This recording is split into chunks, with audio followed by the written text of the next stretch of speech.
Welcome into the Dynasty Deal Show. I'm Ty at Ty Declare 44. I'm joined by Scott at Charles Chill FFB and Shane, the king of Philadelphia, back in his chair at Shane Says FF on X. We're here to talk your trades. So if you're here live, shouts out. Thanks for getting yourself in here beforehand. This is members only, so make sure you're signed up. Head on over, hit that little join button. Right, trades and chill. It's $3.99 American. Canadian, you're spending, I don't know what, 47 Canadian plus probably some tariffs here or there. So, we don't know what it comes out in Canadian, but just get it in there. Get your trades in here early. If we can't get to it live on the show, we'll get to you in the comments on this video. So members, hit us up. Guys, I have one rule. If you hear this noise, wrap it up or move it on to the next one.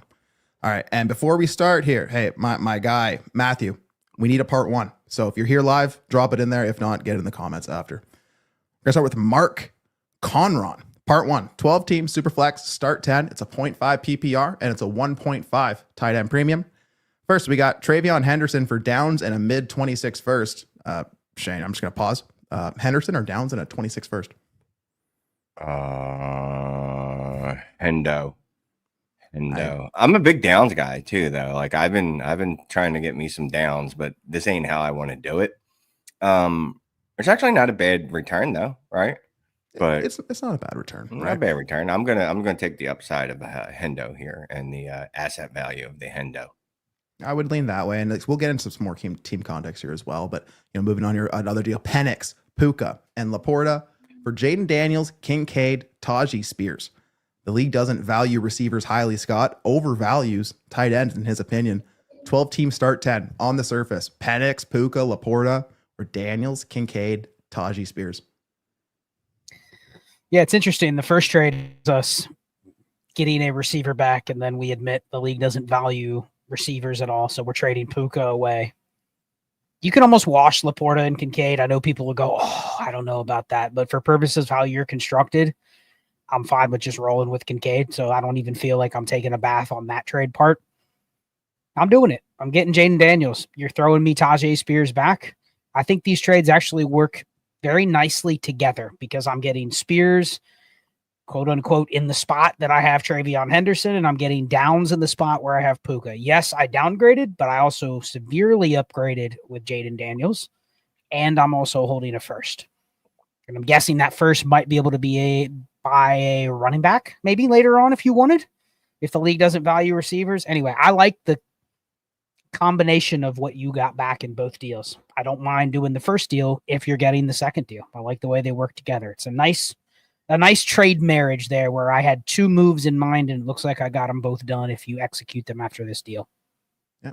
Sometimes you got to get some deals done right away. And part two here. So team is now Jaden Daniels, Jackson Dart, Malik Neighbors, Addison. We got Downs, Jaden Higgins, Keon Coleman, Kincaid, Arroyo, Sennett, 326 first, 227 first, all of his futures.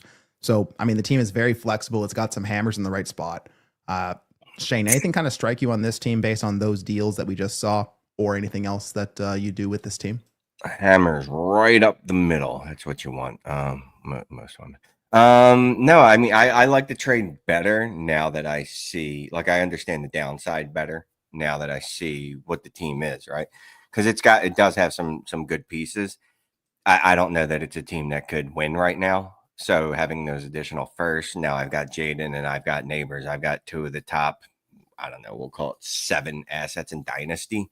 Gives me a lot to work with, considering that I can add 3 firsts in the future to that. If I compete this year, I've got buying power, right? I've got those 227 firsts that I could also buy with, the 26 firsts I could buy with. And if I'm not competing, cool. I got brighter days to look forward to with all the picks. He knows that we love Puka. He does too. He just worries about how this league will perceive him without Stafford.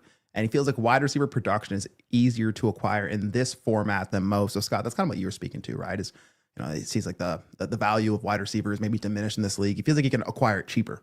So, targeting guys in that Downs range, would you do anything else with this particular roster that we have in front of us here? Yeah, we have a couple receivers on here where if you tell me I could turn around and profit off of them as well. I'm not done here with this team. This team's not winning, like Shane was saying, but if I also put just Travion Henderson and Puka, with Michael Penix and Jackson Dart, that's probably not winning either. So I think you've actually set yourself up better for another year of maybe some attrition. Maybe we have some older running backs that kind of fade away and they're easier to patch together on a team like this next year. And you have all these picks. Just kind of feels like you've set up the shell of your team better.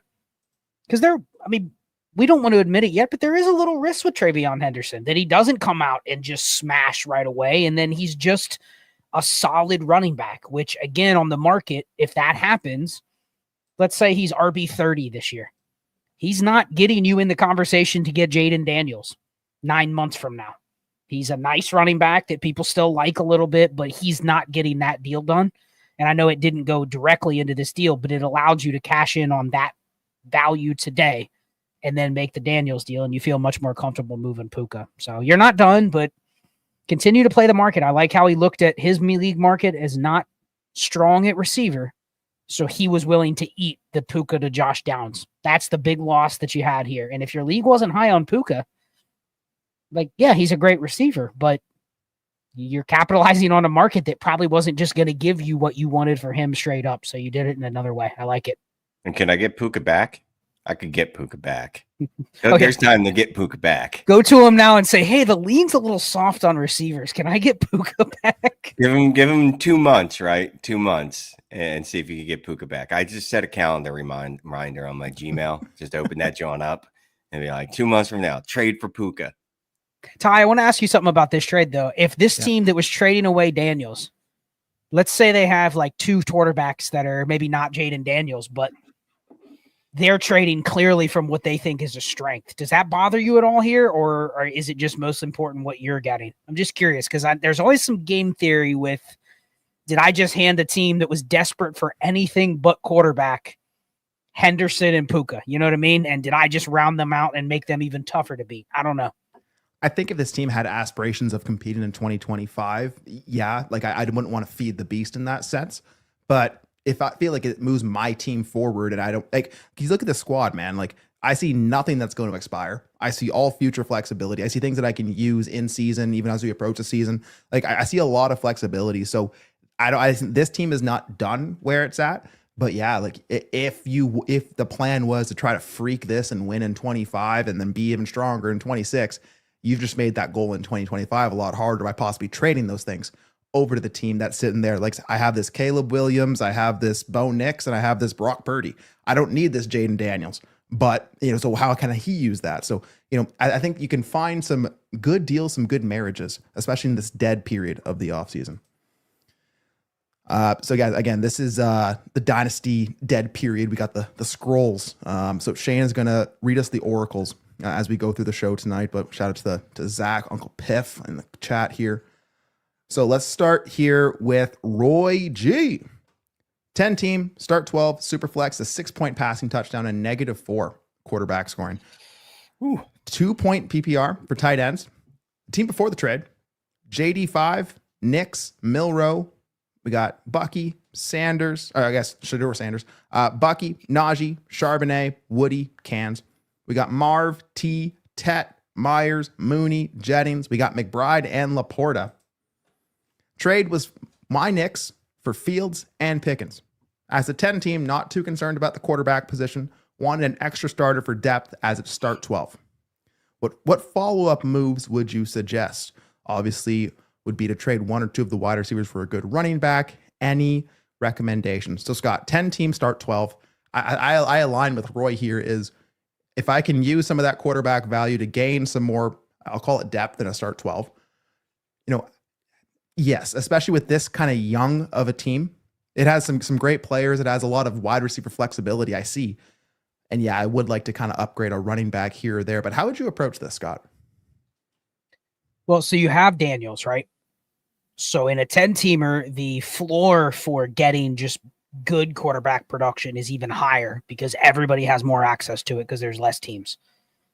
But I already have that advantage with Daniels. So I'm looking at all the other QB2s as like they're even less of an advantage. In a 12-team or a 14-team, if you do have like a Bo Nix or a Caleb or somebody like that, they are a step above of like the Bryce Young tier, et cetera, right?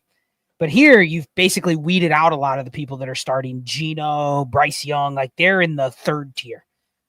So I think you pivoted from a spot that's kind of flat, and you got Fields back, who I think probably gives you even more upside week to week, but you're also fine if he kind of falters and expires, etc., because you do have Jaden Daniels. So I love pulling the value from Knicks. Obviously, if you're looking at the team, I mean, it's a little underwhelming at receiver in a 10-teamer. Marv, T, Tet, I mean, those guys are good, but there isn't an elite receiver, but that's probably going to be pretty expensive to get. So I'm fine with trading something else for a running back. I mean, we have Sharps, Woody, Najee, Bucky Irving. Like, this is a pretty mid roster in a 10-teamer, other than the quarterback, and then we have McBride as well. So I'd probably try to move Laporta. 6 minus 4, Shane. Jaden Daniels is an even bigger advantage over the teams that are starting Dak or Jordan Love or somebody like that. You know what I mean? So I just think we try to extract as much value out of our roster as we can, and probably don't need that second tight end. So what can we get for that? Can we trade it for, I don't know, Chase Brown, Kenneth Walker, that type of player?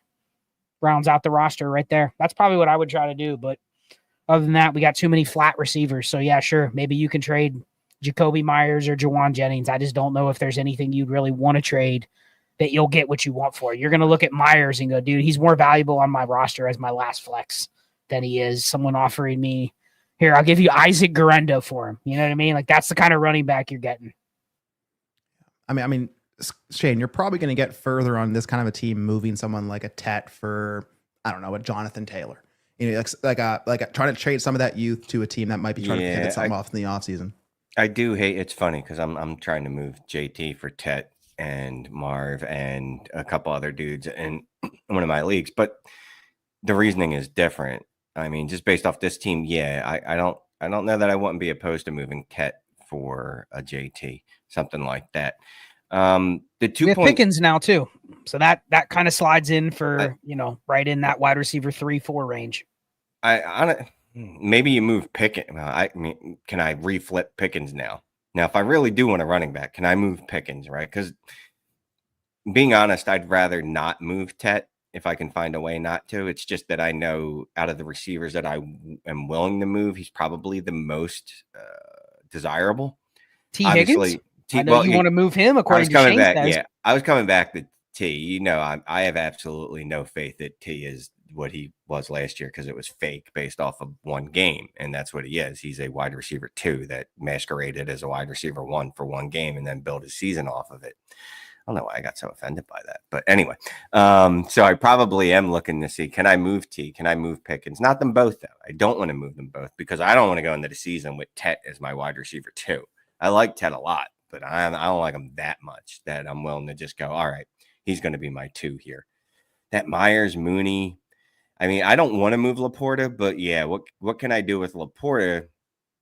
Again, either for a running back or another wide receiver. Again. No, I'm curious because it is a 2 PPR. So I'm probably looking at Laporta like he's just as startable as those back end receivers.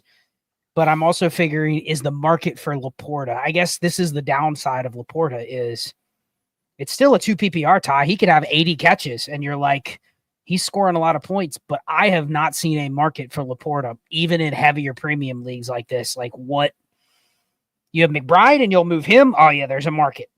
Laporta, I don't know about him. He's probably not elite, which he's not, but it feels like in this format, unless your market really understands the 2 PPR, I'd rather use him and try to trade Marv, T, Tet, Pickens, because Laporta probably outscores at least 2 of those guys, to be honest, maybe all of them.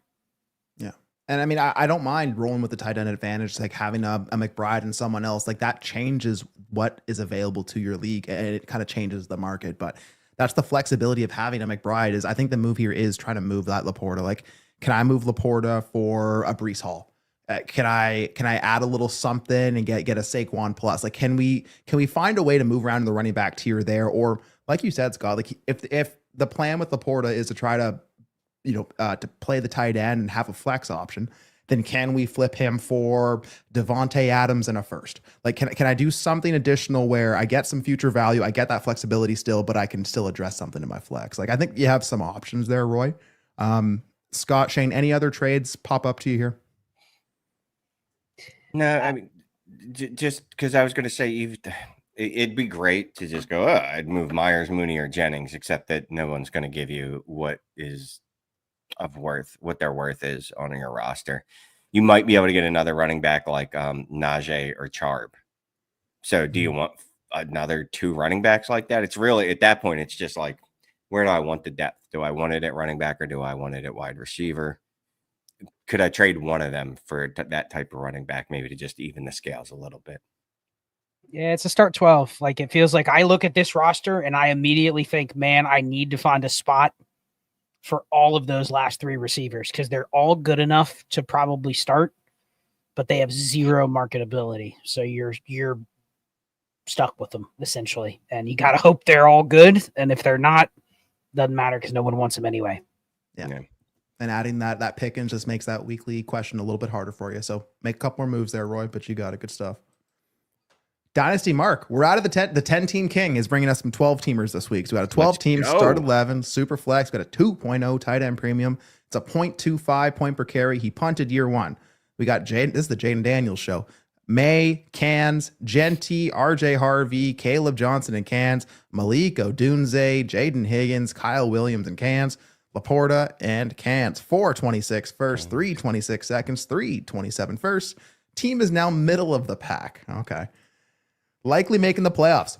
Should I use my capital to tier up? Second year in this league, so I'm not far off from the top 2 teams. Gut says trust the process and gain value another year. Shane, I don't like to, especially when I have guys like JD, May, Genty. I'm not betting on this team being I don't want to be middle of the road. And with all these assets, I don't see why you would punt it another year. This is one of those teams where, again, you're not forced to make a move, Shane. But if you have a lot of that value, you can pivot in season. You could try to beef it up a little bit beforehand. Like you have the flexibility and options to take advantage of what happens in your league. So are you pushing in? Are you holding? What are you doing with this team, Shane? I mean, are we middle of the pack? We've got JD and Genty. I guess we are. We've got JD, Genty, and Malik Neighbors, right? It's start 11. So that's about 32% of your roster is just absolute giant dick hammers, right? Like just absolute monsters. Little bit of question mark with Odunze, right? Because we don't know what he is. I know that everyone loves him and they expect him to bounce back. As much as we all love RJ and KJ, help me out here. Caleb Johnson. Caleb, thank you. Good Jesus. As much as we like those guys, maybe they are a little unknown. But I do like, let me just go into the season and let's see what these guys do, right? As opposed to pushing in right now. You do have 426 first. Can I move 2 of them? You know what I mean? Can I use a 27 first? And can I use one of those first to get 2 starters? 2, no doubt about it, starters to add to the roster. And can I use another 26 first and say, I don't know, Higgins or Dunze, and maybe get a little more security at wide receiver? Like, can I trade a Dunze and a first for AJ Brown and something? You know what I mean? Doing something like that. So those are just the first thoughts that kind of pop in my head. Mm-hmm. I usually don't sit and wait. I do tend to be like, all right, well, this team is going to go one of 2 ways, even if I have 7 first-round draft picks over the next 2 years. I mean, gun to my head, I'm probably going to go, what do I need to do to compete tomorrow? Because I'd rather do that using those picks now, especially because picks are unknown. So let me go buy some knowns, add it to the roster, and see what we can do, considering that, again, I have Malik, Genty, and JD5. Yeah. And Scott, I'm not in a hurry to move any of these first necessarily. Like I said, I can move one of them or make some convicted bets, like Scott or like Shane said, to fill this thing out with a couple of guys. That makes sense, right? But you already have 7, 8 starters in your lineup. You have the JD5, May, Genty, and Malik. So your roster's a little bit fragile right now. But I mean, if one of them gets hurt, you can easily pivot this thing to the next year. But you have the guys that matter in certain positions here, Scott, where it's going to be hard for you to even be middle of the road, in my opinion, if you do it right and if you stay active. Yeah, Mark, I love how you built this team because the one thing that does not matter in this league is receiver. With that point per carry and that tight end premium, I'm starting as many non-receivers as I can, which is beautiful because you don't have any receivers outside of Malik and Odunze. The other 2 guys are non-first round pick rookies that we don't know what they're going to be. So it actually makes it nice because you probably may need, and honestly, you can probably start one of Higgins or Kyle Williams week 1 and just let that be the wild card in your lineup, because every other spot is going to be, what running back can I play? Kind of feels like, depending on the market, this is a league where if it was me, I like to ration stuff. You got to be real disciplined. But if you told me I could go buy I don't know, you know what would look nice on this team? Like a Ramondre Stevenson or a Najee. And that's my flex, or 2 of my flexes. And I know full well those guys are probably going to decrease a little bit as the year goes on, and probably are nothing more than just a pretty solid RB on a 53 for the next couple of years. But boy, it's a nice bang for your buck at a 0.25 point per carry. You look up and it's like Ramondre's averaging 14.5 a game, and nobody cares about him.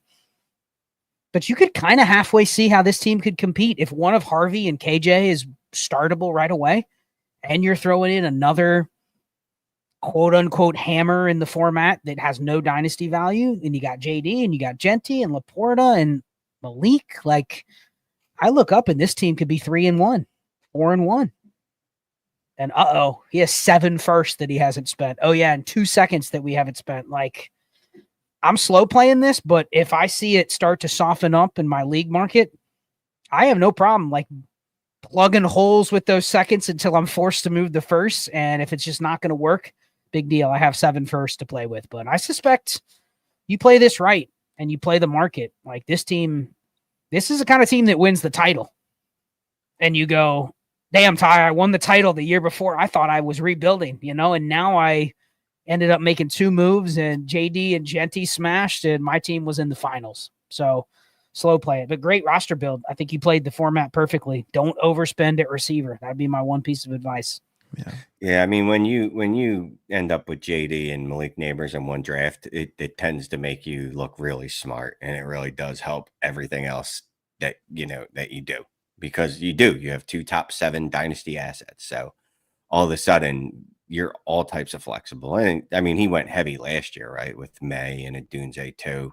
And then obviously this year he had a bunch of picks. So I mean, I almost want to go back 2 years ago and see when he started collecting these 24 and 25 first, because that was probably really nasty work on his part. So excellent work. Mm-hmm. And I mean, we just went over one of those previous trades: Myers, Mooney, Jennings. You're gonna be able to add guys like that to this roster pretty easily if and when you do want to push in. And I mean, if I'm thinking of a deal that I would do right now for one of these firsts, like, can I use one of those 27 firsts, maybe Kyle Williams, right? Can I get David Montgomery and a Mooney, or David Montgomery and a receiver like that? Could I get into a CMC in this kind of a format and just make the bet on him being the difference maker? Again, can I find a way to do that economically? But I don't need to do that today because of the way you've built. So enjoy that, bring some of this value into season, wait for some teams to get some injuries, and make them choose a direction with your offers. So good stuff there, Dynasty Mark. Bubba P88, 12 teams, Superflex, start 10. It's a 1.5 tight end premium. Here we go. Jaden Daniels, Geno, and backups. We got Barkley, Jacobs, Connor, Harvey, ETN, AJ Brown, McLaurin, Travis Hunter, Myers, Keenan. We got Andrews, Likely, and Mayer. Have offers like Wilson and a third for Hunter and a first. Ideas? So we'll get into his team context in a second here. So Garrett Wilson and a third, Hunter and a first. So Shane, Hunter and a first. That's a very flexible package. Wilson and a third. People are wary on the Jets and Wilson there. Hunter and a first is where my allegiances lie there. Do you see anything else in that particular deal here? Someone is offering him Hunter and a first for Garrett Wilson and a third? He has Travis Hunter, and I'm assuming they want him to pay up. Offers for Wilson a third? Yeah. Blow me. Absolutely not. Absolutely not. Like, no, sorry. Not a chance. Not a freaking chance. Yeah, no. Dude, Hunter was like the 105, right? I like Garrett Wilson. I do, but I'm not giving up 2 firsts for Garrett Wilson. You keep that third and shove it up your nose holes. Like, that's not making up the difference. Absolutely not. No. Like, why would I blow, like, for me, my 102 on Travis Hunter, and then go ahead and flip that for Garrett Wilson and just add a first to get that done? I don't see why that would happen. Yeah. Yeah. And we're not talking about, and I like Wilson, right? But it's still all hopium. Like, what has Garrett Wilson done? I know he was decent last year, right? And he had that 137 target game, and he was fine, but he wasn't the type of player that I feel like I need to give up the 102 in your case and another first to get. No, that just I don't see that. If I'm doing Hunter in a first, I better be getting back Puka. I better be getting back.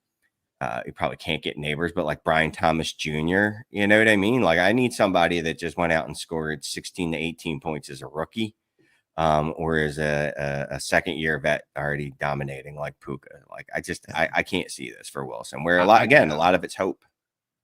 So much hope. I got to aim high, and I have to move my roster forward somehow, and I don't see how that would move my roster forward, giving up my first and a Hunter just to probably stay in the same tier of wide receiver.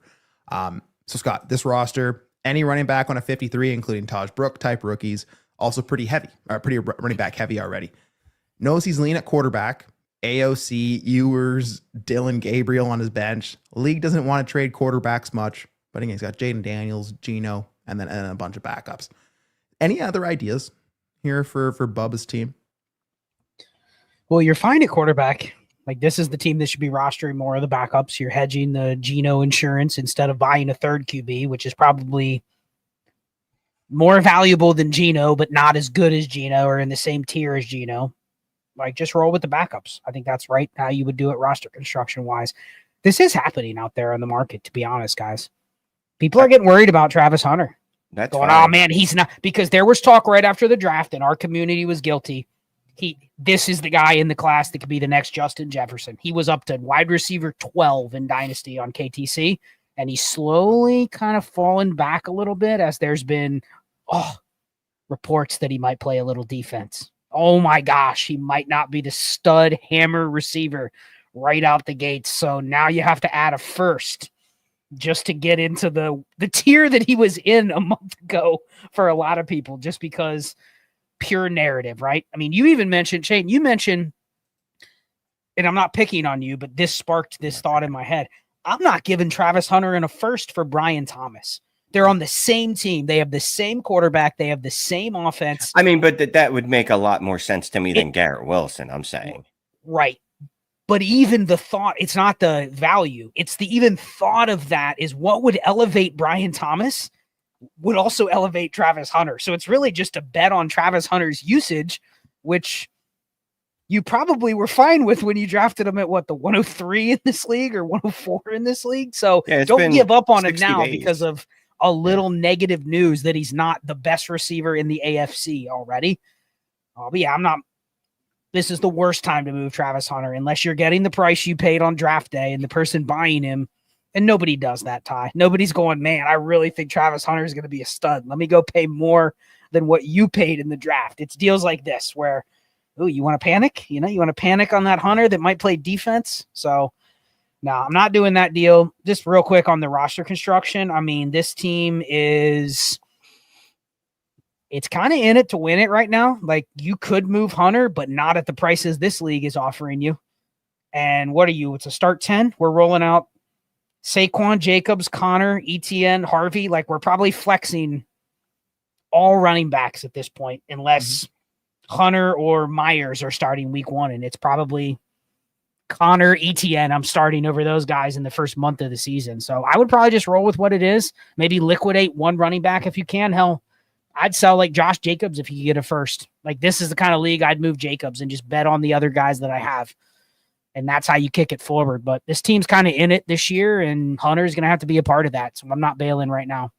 Yeah, and just real quick, because while you're filibustering, I just wanted to look it up. Garrett Wilson's best season was 1.9 fantasy points less per game than Brian Thomas's rookie season.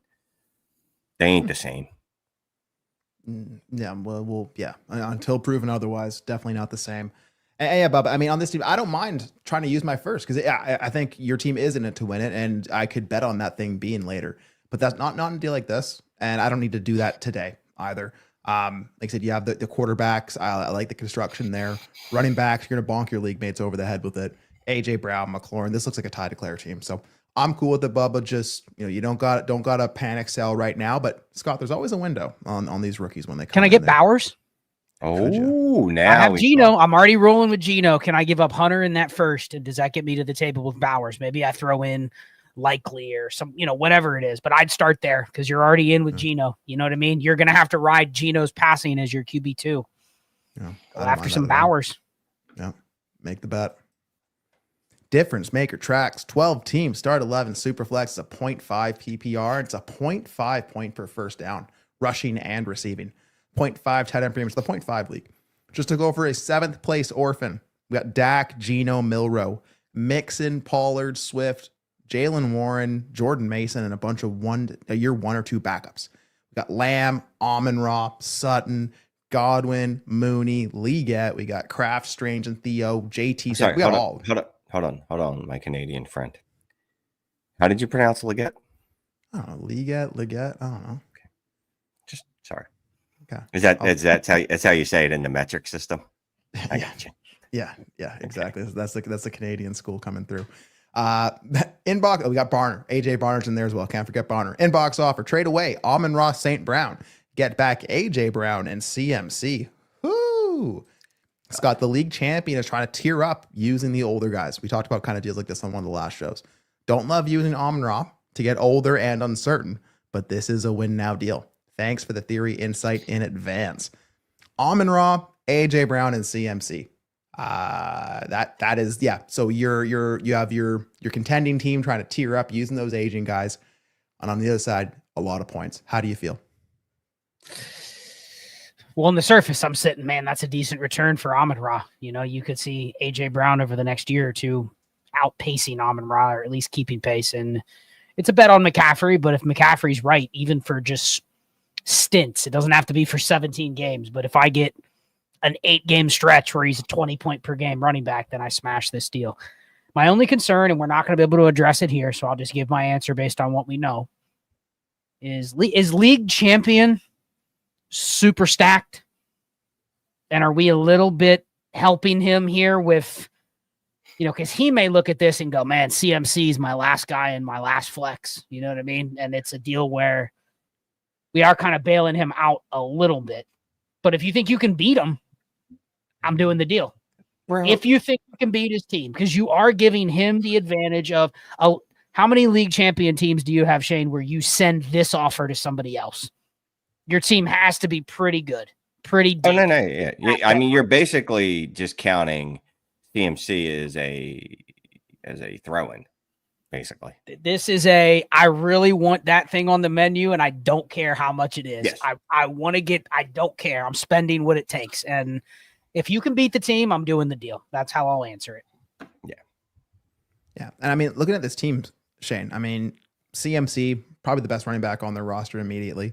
AJ Brown, you just replace that Amon-Ra piece on the roster. Like, you're not really missing much there. But yeah, I think the Amon-Ra is going to score a lot less points than the package side. So any other thoughts on that one? No, I mean, look, if CMC is healthy for, I don't know, half a season at any point, like, you're going to absolutely destroy teams on those weeks. If he's healthy for the full season, you're absolutely crushing in this deal. And I know there's ifs in that, right? I'm counting on a 48-year-old running back to come back from degenerative hip surgery or whatever the hell he had, going to Europe and eating baby stem cells so that, you can play football or whatever. But if he's healthy, we had this conversation in voice chat for real quick. Like, if he's healthy, I mean, he's in the conversation for one of the few running backs that you could easily see being running back 1 overall. So yeah, I like this deal. Yes, you are very old after this, but you'll be all right. Yeah, I don't mind doing that. You're going to score a lot of points. I saw you come off mute there, Scott. No, I was actually just chuckling in the chat on Hill Bullies. Said Yeah, Shane corrected somebody's grammar or pronunciations and stuff. It's a new era, boys. This is a new show. Shane is the grammarian of the Dynasty Deal Show. Yeah, Matthew, we're all struggling, and yeah, I don't know where your first part went. YouTube ate it, so get in the chat or just hit us up after. We'll get to you. We got it. Shane put it in the private chat. Private chat. I will get it. Let me get a quick banner up here for Matthew, and then roll to the next one. I'll get it ready for us. All right, we'll go to Alec. Alec brings us Super Flex, 12 team start 11. It's a 1.75 tight end premium, 6-point passing touchdown, -2 interception. Just finished the startup, moved 512 and 603, which ended up being Bryce Young and RJ Harvey. for 2026 firsts. Do y'all feel future picks are less valued in startups versus the season? This is usually my strat in the startup. And I mean, Shane, like I think of just the timeline of Dynasty, right? In season, the value of firsts go down. As the season ends and we get into the offseason, the value ramps up until we get to the combine, then it spikes. Then it gets to the draft, it really spikes. And now we're in startup season where we're going to just see the reality set in for some of these rookies and these future picks. Again, it's going to be a cycle, right? So right now we're in that cycle of these future firsts are going to become, maybe people are going to want to push in and they'll see their team and like you just did, Shane, go through all your teams. Be like, this is a team I can push in on. Let's move that first. So this is, I think, I sound mean, right? During startup drafts, it feels like it's the Dunning-Kruger effect, right? Everybody thinks they're better at drafting than they are. There's some people that are absolute savants at it, but everybody thinks they're great at it. So I'm going to draft a winner. What do I care about a future pick? I don't need that pick. My team's going to win this year. Now, obviously you have that subset of people that are like, chances are I'm not going to win this year. So let me just collect some picks. I'll do the best I can in the draft, but let me get some picks. I think just people just don't, and to your point, like through the season, it ebbs and flows. But during the startup draft, I don't think I'm going to lose next year. So what do I care if I give away my first? And also it's like, can I move up and get my guy? I think that's a lot of it. Whereas, us three are kind of agnostic to my guy. So generally we're not giving up a first to move up in a couple rounds to get someone. Cause we're just like, well, no, I'll wait 8 picks, get the guy I want. I'll do it to get like a whole extra pick and not give up one on the back end. Like if I can trade a first and get a fourth and give nothing else back, sure. But I think that's part of it is I think people overestimating their draft skills and their ability to know what's going to happen. Like I said, a lot of times you come out of a draft and you're just like, oh, there's no way this team is going to lose next year. And then surprise, surprise, it does because sometimes things happen. Yeah. And at all times in a startup, I'm trying to make my team as flexible, defer decisions and kick value to future things so I can keep molded and making it what I want when I want to. So 326 first for those two players. Yeah, I can tell myself the story on Young and RJ Harvey, but give me the 326 first in a single class for those players there. Yeah. End up walking away with May, CeeDee Lamb, Zay, Ayuk, 10, not 1, not 2, 10, 26 first, plus 201, 427 first. Also moved Stroud and Waddle for CD during the startup to an owner who realized they were in trouble without their first. So Scott, I see a lot of 10, 26 first, 4, 27 first. We always get that question. When is it too much and when do I do what with it? So you just finished a startup. You have this team, this collection of assets. How do you typically approach that in, almost July? Well, first of all, getting this many picks requires a league with people that are willing to basically just go rogue, because that means pretty much every manager in the league traded at least one of their picks. Half of them traded both of their picks. So the fact that you hold this many, you're just by default, you're going to end up with a couple just elite picks because you just have the math in your favor, right? The first deal, I mean, Bryce Young and RJ Harvey, they're both worth like a first. So the fact that you got 3 of them, big mistake by the manager that traded 3 firsts. First of all, the manager that accumulated 3 other firsts had even more value because you took all the other ones and then they traded all 3 to you for 2 players. So hopefully that puts their team in the best position. Otherwise, they completely just blew their flexibility. I will say this, on a team that you just showed with what you had, I actually wouldn't have minded keeping Stroud and Waddle in this trade. You know what I mean? Because I have all of these picks. Now, I'm not competing right now, but I have a better chance to probably thread the needle quicker if I had May and Stroud and Waddle and Zay and the 10 first, but I'm fine with it. I mean, value, it's fair, but I probably going to have some work to do. Because the one thing I'll say, then we can move on, if the league is sharp, which maybe they aren't after seeing what you've built, it's going to be hard to do a lot with those firsts. They're yours. The 26 class is probably going to be your team.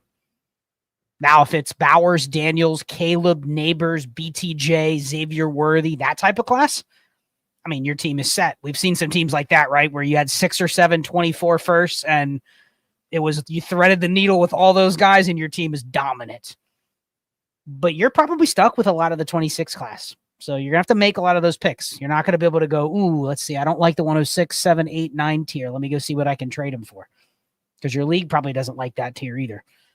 So you got a lot of leverage, just a lot of pressure to fix it over the next 2 years. So yeah, absolutely. Like I said, you don't and you don't got to go blow those picks right after the startup, right? Let it chill for a little bit. You know, take a breath. You have the class. Time is on your side, but you got to have a plan. So good luck, Alec, and I'm looking forward to some other deals in the future from that league.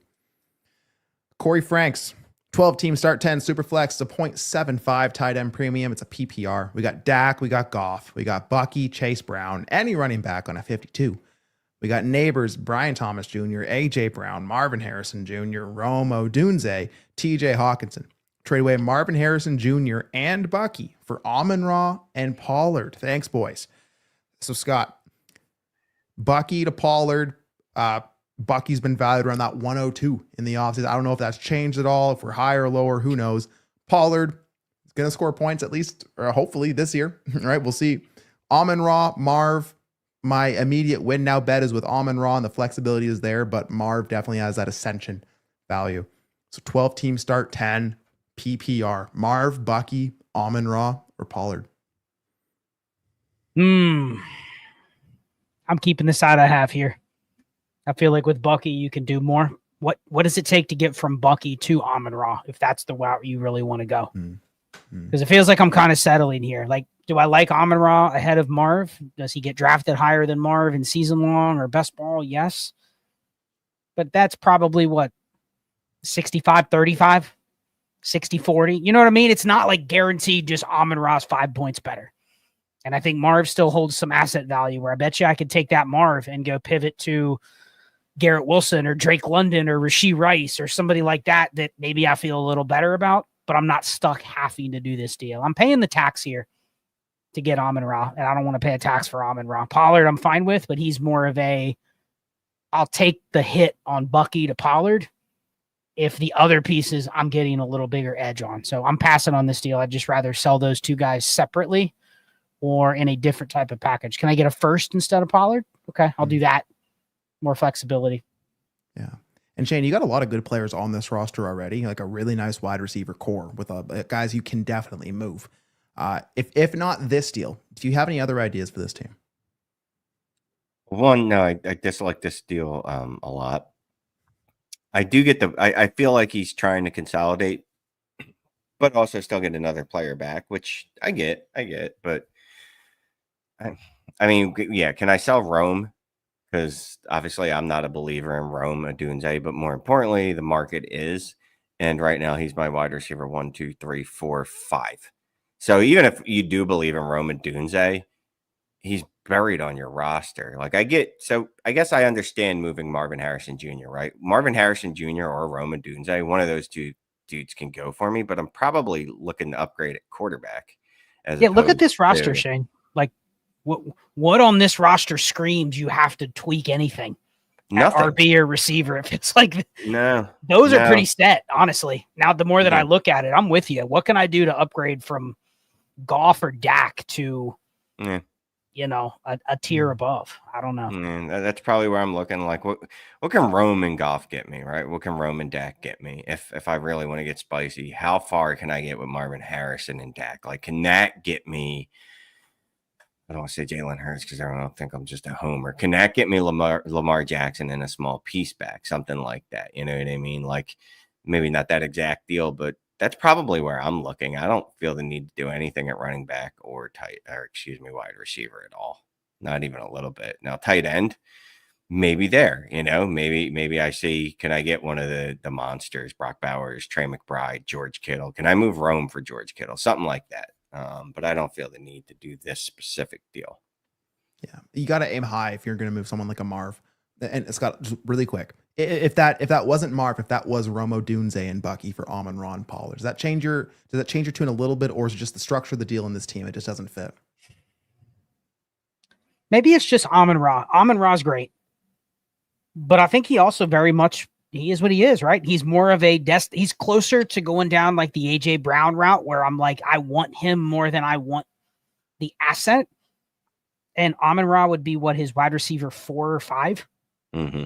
So unless you have another plan, it feels like I'll just be honest, it feels like he's trying to build like the all sexy double stack with golf receiver room where he can just go, I have RB 1, 3, 4, 5, and 6. But like, I don't think you need that. Like, this is the kind of team where you can let Roma Dunze just, he either hits or he doesn't. But like, there's no pressure that he has to. He's my wide receiver 5. So I think you can kind of just leave this as is. Honestly, I think you're overthinking it by wanting to move Bucky, because you are a little thin at running back. If you just have Chase Brown and Pollard and Cans, it's like you're one disruption there from needing to now fix that. And you've traded away one of your assets in Marv that you might be able to fix it. So I'm not doing anything. Leave or be.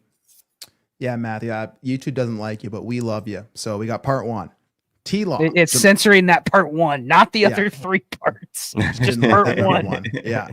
T-Law, Jamar Chase, and Jaden Higgins for Josh Allen and Devontae Adams. Let's add some context. So we've got Josh Allen, Jalen Hurts. That's pretty nice.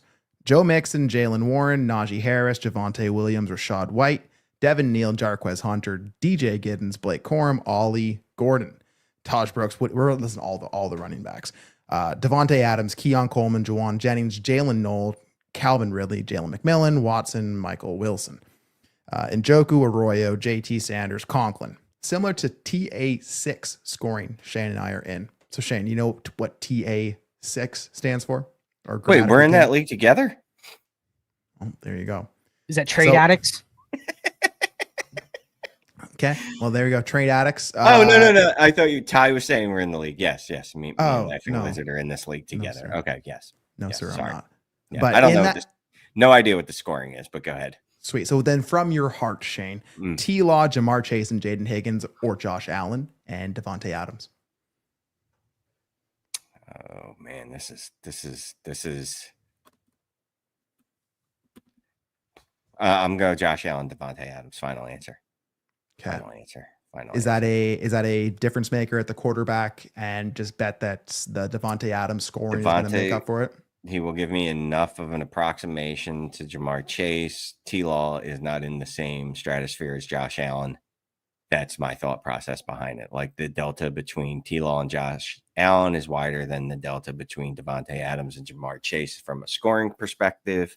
Obviously, Jamar Chase is a lot more valuable from a asset perspective, but Josh Allen is that much more what's the word I'm looking for? Valuable from an asset perspective at quarterback. And I like Jaden Higgins. I just don't know that he makes enough of a difference in this specific deal for me.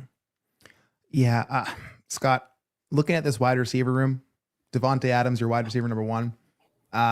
You already have Jalen Hurts on this roster as well. You're getting back T-Law. I think I'm taking the T-Law, Jamar Chase, and the Higgins. I think Chase opens up what you can do at the back end of your wide receiver roster versus relying on someone like that. And I saw you shaking your head. Yeah. So you're on the same page as me there. It actually, and I know Shane doesn't like T-Law, but you win this league or come close to it if T-Law has the Baker type breakout season. Because you have to look at it like, I'm beating people to death with my quarterback room right now, but I'm taking a bath at the other spots, right? So this is really a bet on T-Law, but if you don't like T-Law, you could go get Dak instead. Go get somebody else instead. Like, you're still pivoting to, I think most people here, if you offer them Jamar Chase for Josh Allen, the conversation gets started. But then you're also throwing another top 12, top 15 quarterback in the deal with T-Law. Like, right there, the 2-for-1 is that's as good as you're ever going to get for Josh Allen. That'd be the type of offer. If I have Josh Allen and Jaden Daniels, I'm seeking for one of those two guys if I'm trading them. Higgins versus Adams. I mean, if Higgins is good, you will love that deal in like 5 months.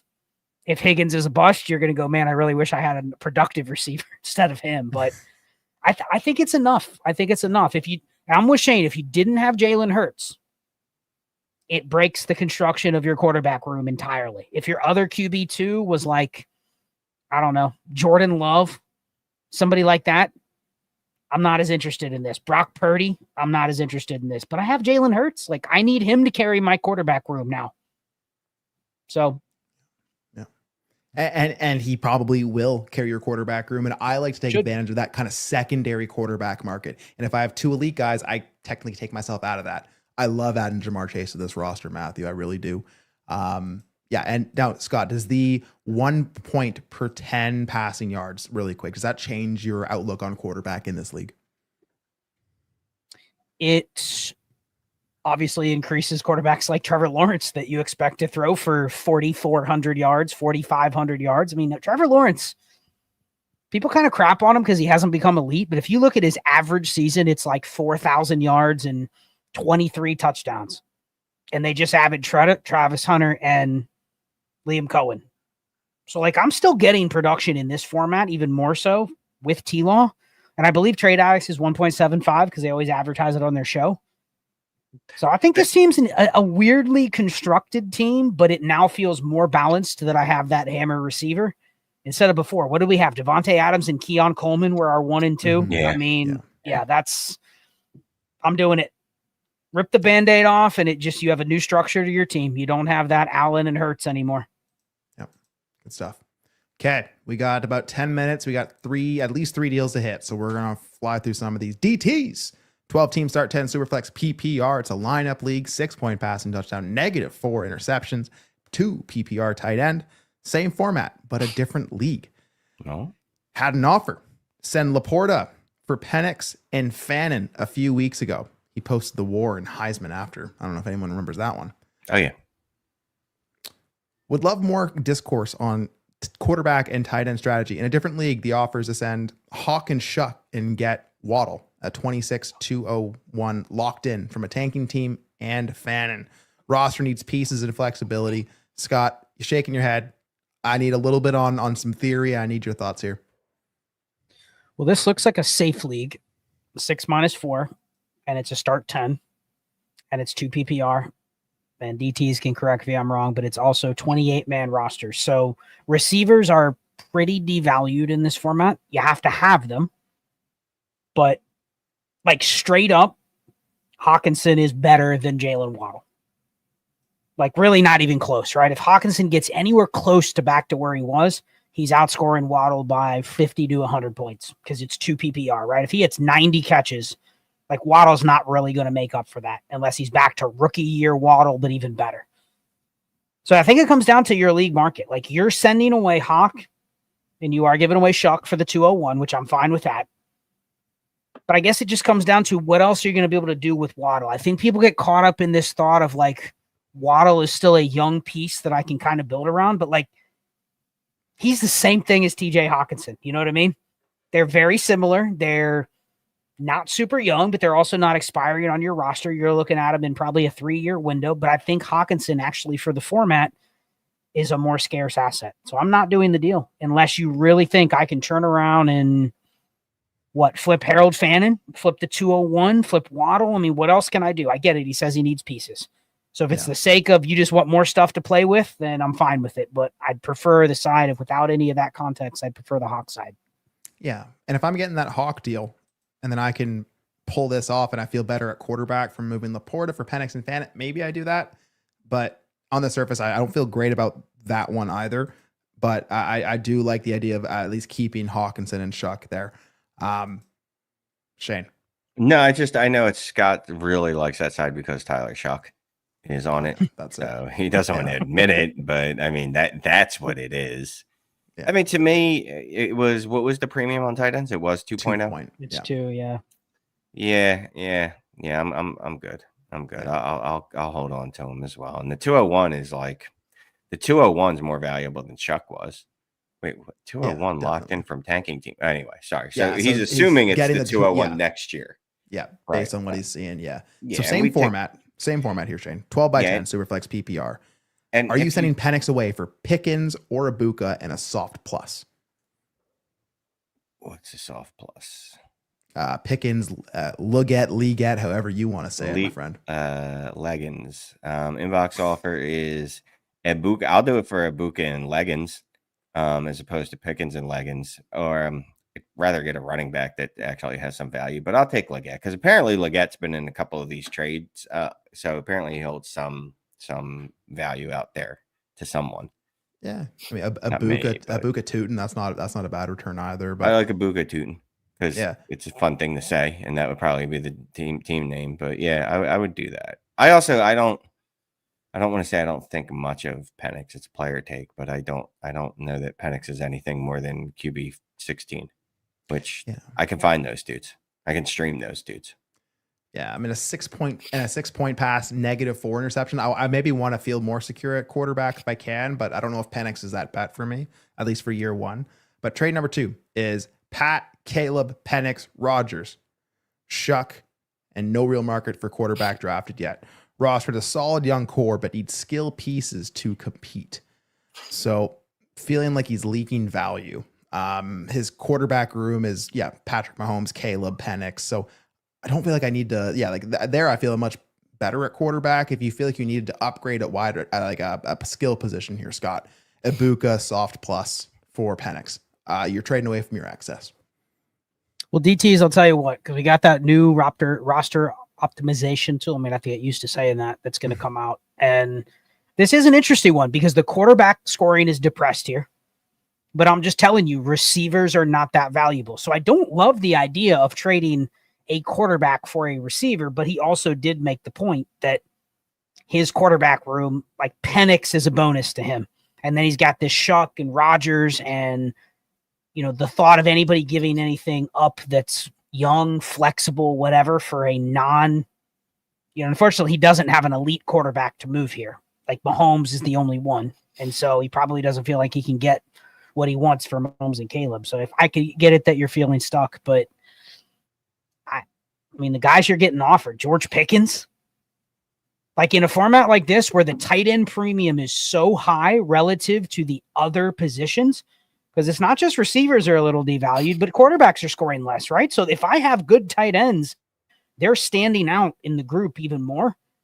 And I'm getting George Pickens at best. He's wide receiver 15, 18, 20. You know what I mean? I'm just getting another guy just for the sake of getting one. I don't know if it's more flexible. So I'd pass, but let's talk about this one later when we have that tool out available to the public. It'll probably be interesting to look through. Yeah, but appreciate the trades. Be very interested to see this one. We have McBride, Laporta, Hawkinson, and Goddard in your first deal as well on a 2.0 tight end premium. But thank you, DTs. Appreciate it. Max FF 12 team start 9. It's a 1.5 tight end premium, and it's a 0.5 rushing, I'm assuming, and receiving first down. 6 -1 for quarterbacks. We got Burrow, Herbert, Jacobs, Cook, Bigsby, Spears, DK, Addison, Worthy, Shaheed, Hunter, Henry. 1-5, 1-6, 1-7, 1-11, 2-5, 2-6. Trade 1. Give Jacobs 1-11 and 2-5. Get JJ McCarthy and Devontae Adams. So let's start there. Shane, I heard you talking today in the Discord and a lot of people in there as well. Has the JJ McCarthy love gone a little bit too far? Give Jacobs 1-11, 2-5. Get JJM and Adams. I mean, based off the value of the rest of the world, how they see him, I mean, he's apparently, according to PFF, his upside's Joe Burrow. So there's that. But I live in, where do I live? Oh, reality. So that's not going to happen. So no, I'm not giving up Jacobs the 111 and the 205 for JJ and Adams. It's not bad. I'll say that, right? Because you get Adams back, which always makes me happy. I get that the 111 and the 205 probably in a start 9, 12 by 9 isn't the biggest value to give up, but just I have Burrow and I have Herbert already. Why am I even trading for JJ McCarthy in a start 9? Like, what do I have another deal lined up? Burrow and Herbert, yeah. Right. Do I have another deal lined up? Yeah, sure. I'm moving Burrow because apparently I have the new one, according to tweets. No, I don't see a reason to make this deal. Again, if you can then flip Herbert for basically twice what you just did this deal for or paid to get the other guy, JJ McCarthy, sure. But I don't think you would have that deal sitting out there waiting for you. Yeah. Good money says you're going to get stuck with probably Cam Ward at 1.5, 1.6, or 1.7 as well. So I'd rather not figure out that quarterback 3 pre-draft if I could. And Scott, give Addison and 2.6, get Hawkinson and 3.7 in a 1.5 tight end premium league. Addison 2.6, Hawkinson 3.7. Yeah, Max, I'll hit these real quick. I think there might be some player takes going on in some of these trades. The first deal, I mean, Jacobs in the 111 for JJ McCarthy and Devontae Adams, and you're also giving up the 205. A lot of people that are just looking at trade value and player takes would go, I would do this all day. Right now, we probably play a little bit more catered towards your format and your roster construction versus just give me all the value. The second deal, the same thing. It's a 1.5 tight end premium. You have plenty of picks. You have numerous shots to get one tight end. I'm totally fine with I don't know, Mason Taylor, Hunter Henry tight end room in a format like this. Because I don't know if paying a premium for Hawkinson just automatically upgrades it. And Addison's your wide receiver too. Like, I don't mind Addison starting as my last flex in a start 9 like this. Like, he's in my lineup. So it just feels like maybe there's a couple player takes here. You're trading away Hawkinson or trading away Addison, acquiring McCarthy and acquiring Hawkinson. But now we have 3 quarterbacks. Ty, you nailed it. With all those picks, there's probably going to be a spot where you're like, man, I really don't want to take Jackson Dart, but he fell. But now I have a 4th quarterback, and your league probably doesn't value quarterbacks because they're moving for Josh Jacobs in the 111. You know what I mean?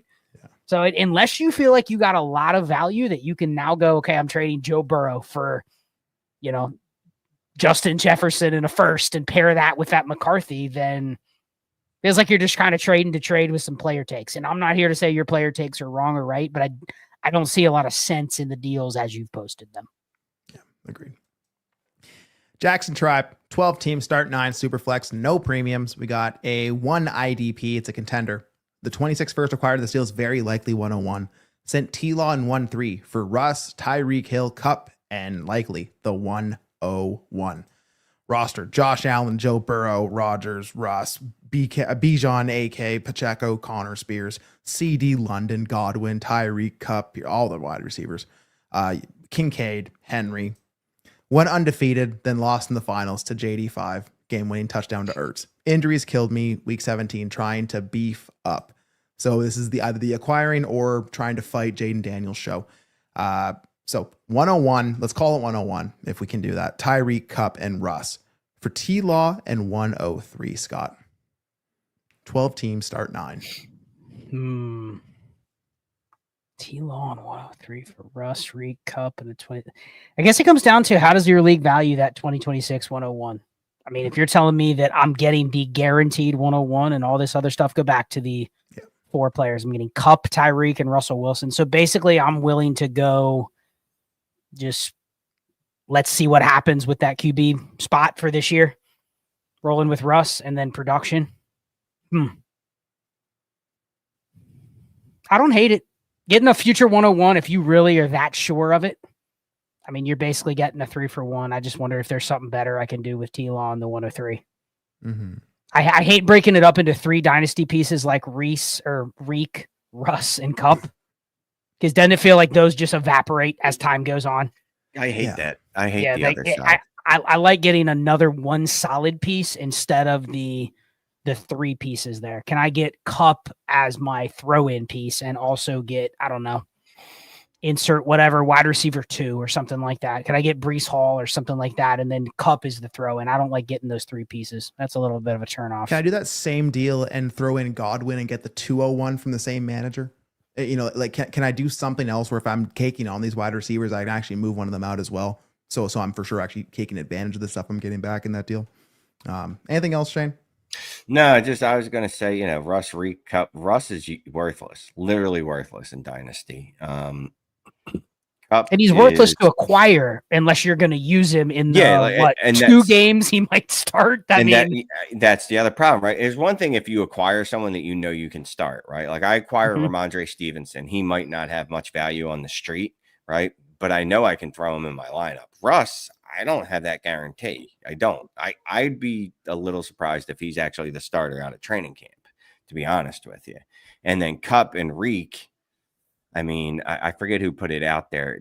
Someone looked at it. Oh, it was Dwayne McFarland looked at basically, wide receivers after their worst seasons. And the outcomes for Reek aren't very good.